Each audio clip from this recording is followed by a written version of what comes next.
Araquanid unless it's a little bit speedy Snorlax.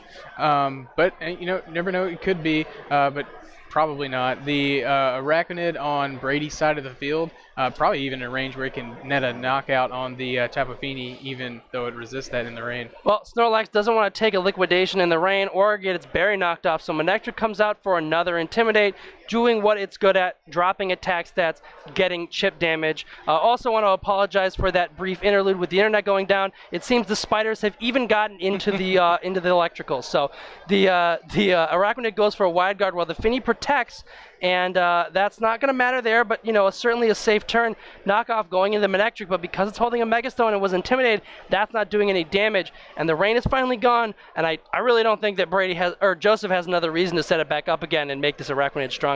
Yeah, the interesting thing here too is if Joseph decides to go for the Rain Dance, Araquanid stops the Muddy Water from targeting down that Incineroar. So Incineroar, its attack does get nerfed by the rain, but Incineroar in a position where it can stay on the field, not have to worry about getting knocked out by that Tapu Fini, as long as Araquanid decides to go for the wide guard for support here. I like Brady's position still. He's got to target down that Manectric and knock that thing out and try to save the Araquanid as long as possible. Incineroar going to switch out one more time. So much of this game has been about the importance of positioning. So Metagross comes out on its basically last of its many legs as the Araquanid goes for a wide guard one last time to hopefully ensure that it survives, the Metagross survives. But the Araquanid is going to pay the cost, and it's going down to a Volt Switch. So now Joseph can bring out his Snorlax. It will end up getting intimidated by the Incineroar, but it's still at full health. Won't have to worry about an attack or a knockoff. And so I think this is a very good position, and it'll be interesting to see if Joseph read into the wide guard and went for a different attack. Yeah, it's the Moonblast, and that normally that wouldn't do any damage to a Metagross, but it's so very low, and it picks up the knockout. Yeah, that Moonblast was a great call. Understanding that Muddy Water, if Araquanid just goes for the wide guard, is not going to do anything whatsoever there. So being able to knock that Metagross with a resisted hit like Moonblast is great for Brady. He gives the ability for Intimidate to come back in one more time. Well, I don't think it's going to be enough here because it's just an Incineroar. What's a big cat to do against an Alolan Guardian, a Snorlax, and a Manectric with an Intimidate of its own? So Snorlax can switch out, get a free Intimidate from this Manectric, and this Fini is faster, so it may have to want to protect now to avoid going down to a Fake Out, but eventually it's just going to be able to fire a Muddy Water. No spiders to protect it this time. Yeah, Joseph's going to be able to wrap this one up. I think it would have taken a whole lot of Muddy Water misses and Manectric staying in the back to potentially not win this one for Joseph. So both trainers are going to play this one out, looks like, and Joseph in a position where he's going to be able to take Game 3 as long as he continues to play smartly here. Oh, and just for good measure, he brings the rain back, decides he wants to get maximum damage from this Tapu Fini, and all he has to do here is hit this Muddy Water, and there it is. Joseph going to 6-1, getting a very impressive win against the very talented Brady Smith. Incineroar hangs on with a sliver of HP, so it gets to eat its berry, but with the accuracy drop and the fact that Snorlax is in the back, there's just not enough that this Incineroar can do. Even if it gets a knockoff on the Fini, which it doesn't, Fairy-type resisting Dark is going to make a world of difference here, and it's really just a formality at this point. Yeah, and both trainers already shook hands, and they understand that this one's pretty much over. Yeah. Still willing to play it out here for everybody watching. There's a Volt Switch to let that Snorlax come and witness the end of this Incineroar, which could have threatened it had things gone a little differently for Joseph.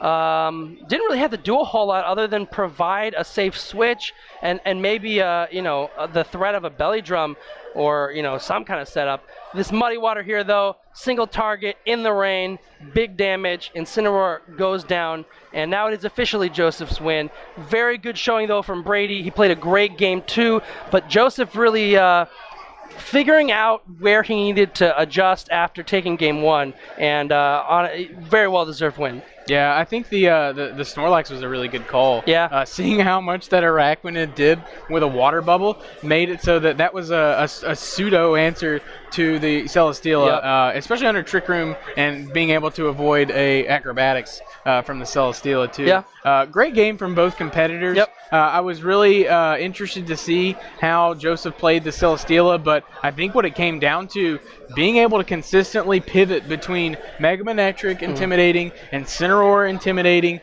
even with something like Metagross, which gets the clear body until it Mega Right. evolves. Joseph really showing how one would play with double intimidators in this format. And I think on top of that, we really have to give credit to the Rain Dance, and not only that, but we have to credit his chutzpah for being willing to go for the Rain Dance with an Araquanid on the other side of the field, because that could have backfired in a devastating way. But Joseph was able to play around that, not let it do too much damage, and eventually, and really force the Araquanid to go for those wide guards. So I don't think it went for that many liquidations at all that game. It was forced to protect the rest of the team from a Muddy Water. So really good way to kind of pin that spider down and force it to play the way you need it to, so that the rest of your team doesn't have to worry about a big liquidation in the face. Yeah, absolutely. And Joseph one step closer to moving towards that top cut. He just needs one more victory. He's real close. Brady not out of it either. No, there's no chance. Still's got a chance. Maybe. And it'll be interesting to see if he can claw his way back into that. Obviously, he's going to have some good resistance playing somebody like Joseph here. Yep. But interested to see if Joseph can get that one more victory so that we can see him tomorrow. Yeah, and we'll probably ask him all about that here in an interview. So don't go anywhere. We are going to get Joseph on here. Maybe send Marty over to go look for Joe Brown, see if he's still around somewhere, and we'll be right back.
What's up, everyone? We are back here with Joseph Costagliola, and we had a very good set from you in that against Brady there. That game 3 in particular was, well, I mean, the whole set was pretty close, and so I want to start at the end because we missed some of the game 3. The internet kind of cut out for a second, so kind of walk us through what happened and how you were able to take that victory. So here's a synopsis of game 3. Turn 1, he Coco Metagross exactly as he did in game 1, and I was like, he's going to make the exact same play. Right. There's no way he's going to leave the Metagross open. So I was like, I didn't capitalize on the turn 1 well enough as I could game 1. Right. So I went for the Rain Dance Hydro Vortex, and I was really hoping it didn't KO. Right. Because I would have actually appreciated the momentum of Coco staying in. Right. So after that, he was trying to maneuver to switch himself into a favorable position, and I think just slowly over the turns, he was losing momentum. He couldn't switch into rain boosted Muddy Waters, and right. I had Volt Switch and double Intimidate. So I think actually you brought up a really good point in how important positioning was throughout this entire set. You guys seem to be switching constantly, both of you. Not even leaving Incineroar in long enough to go for a fake out, just kind of getting it out.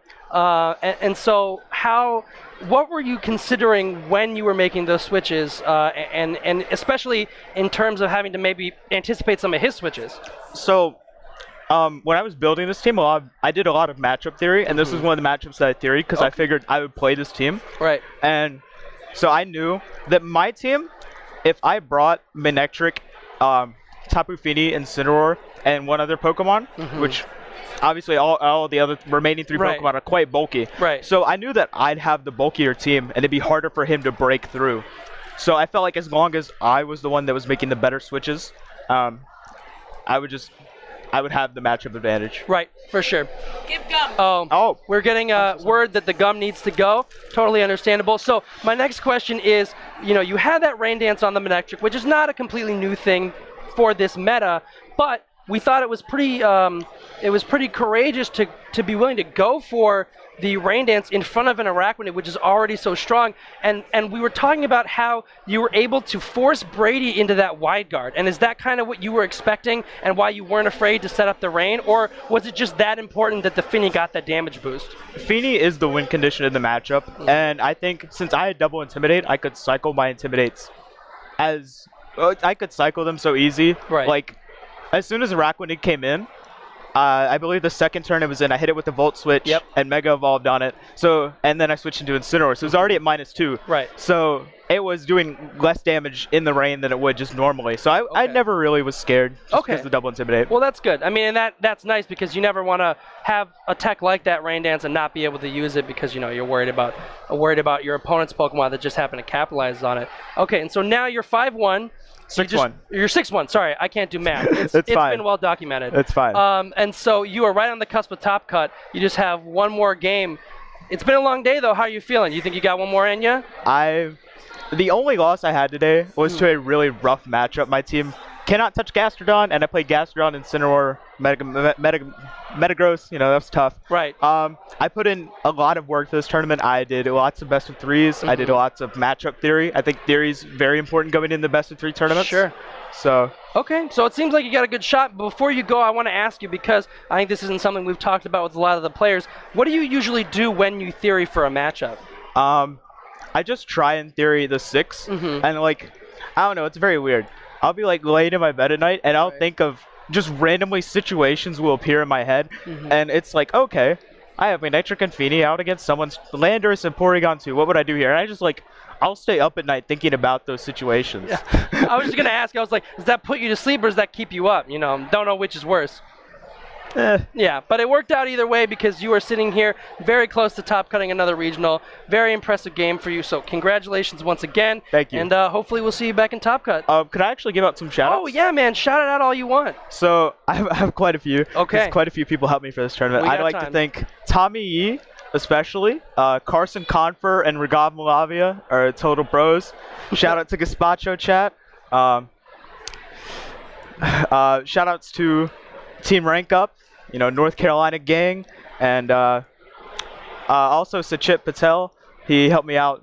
He did lots of best of 3s. Everyone Like, I've played best of threes with so many people. If I had to think everyone I played a best of three with, I'd be here until Christmas. Well, we unfortunately don't have time for that, as fun as it would be. That's unfortunate. But I do think that it is wonderful that there are so many people in this community willing to come together and help you out to prepare for that. So very good to highlight that. But in the meantime, I think we're going to take a break, and we will be back soon with our very last round. It should be very exciting. And then after that, we will have a nice little wrap-up, talk about top 8. So don't go anywhere, and thank you for watching.